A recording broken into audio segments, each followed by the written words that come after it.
ဟယ်လိုအားလုံးပဲမင်္ဂလာပါဒီနေ့ရှင်းပြပေးမယ့်သင်ခန်းစာလေးကတော့ G4 သင်္ချာအခန်း1ရဲ့နံပါတ်9ဖြစ်ပါတယ်နံပါတ်9ကအောက်ပါမေးခွန်းများကိုဖြေဆိုပါနံပါတ်ကကြီးကမေးထားတာက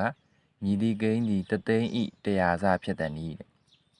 နော်ဒါဆိုတော့အပေါ်မှာပေးထားတဲ့ဇယားကွက်ကလေးတွေကလည်းကြည့်ပြီးတော့တွက်လို့ရတယ်ကွက်ကိုဒီတိုင်းလည်းအပြင်မှာချတွက်လို့ရတယ်ပေါ့ဇယားကွက်ကလေးနဲ့ကြည့်ပြီးတွက်တဲ့နည်းကိုအရင်သင်ပေးမယ်ပြီးမှအပြင်ကတွက်တဲ့နည်းကိုတက်တက်သင်ပေးမယ်နော်အခုကကြည့်အောင်အပေါ်မှာဇယားကွက်လေးထဲမှာပေးထားတာကဒီမှာက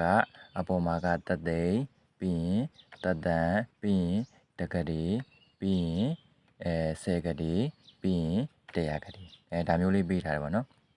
ဘေးမှာဇာလေးတွေပေးထားတယ်အဲ့ဒါကဘယ်လိုကွာလဲဆိုတာရှင်းပြပေးမယ်ဒီကနေပြီးတော့ဒီကိုတဆင့်တက်သွားရင်30စဒီကိုထပ်တက်ရင်30စဒီကိုထပ်တက်မယ်ဆိုရင်30စဒီလိုတဆင့်ချင်းသွားတာပေါ့နော်ဒီကိုသွားမယ်ဆိုရင်30စအဲ့ဇာတ်ကွက်ကလေးနဲ့ကြည့်ပြီးတော့ဘယ်လိုတွက်ရမလဲဆိုတော့မိကုန်းကမေးထားတာက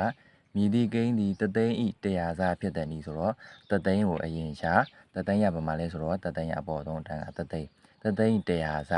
စားကိုမေးရင်ဘာလုပ်ရမလဲဆိုတော့စားကိုမေးရင်မြှောက်ပေးရမယ်မြောက်ပေးရမယ်ဆိုတော့ကြည့်ရအောင်ဒီကနေဒီကိုတစ်ဆင့်ဆိုရင်30စဒါဆိုတော့ဒီကနေဒီကိုတစ်ဆင့်သွားမယ်ဆိုရင်30စဒါဆိုတော့ဒီ30နဲ့30နဲ့မြောက်မှာ30ဆယ်လီ100ဒါဆိုတော့သူ့ရဲ့မေးခွန်းမှာက100စကိုမေးတာဖြစ်တယ်ဆိုတော့သူ့ရဲ့100စကကောင်ယူလိုက်တော့ဒီကနေဒီကို30ဒီကနေဒီကို30ဆယ်လီ100 100ဆိုတော့ဒီက100မှာရှိတဲ့ကောင်ဘာလဲဆိုရင်ဒီမှာသွားကြည့်လိုက်တော့တကက်တည်းဒါဆိုတော့ဘယ်လိုဖြစ်သွားမလဲဆိုတော့တသိန်းဤ100စမှာ100ကတိဖြစ်သည်ဒါမျိုးလေးလည်းရတယ်ပေါ့နော်ဘေးမှာဘယ်လိုတွက်မလဲဆိုတော့ကာဒီတိုင်းသင်္ချာခဏန်းနဲ့တွက်မယ်ဆိုရင်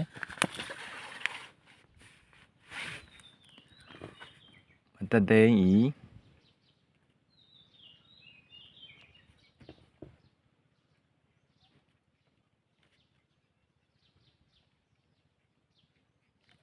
တသိန်းဤ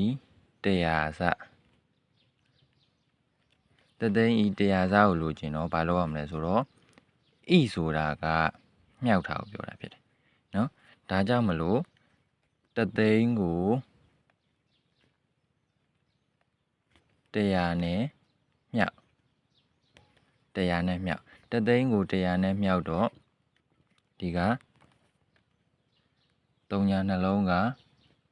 ရှာရေးထားလိုက်တစ်တလီတစ်ဆိုတော့100သိန်းနော်100သိန်းကိုသင်္ချာခဏ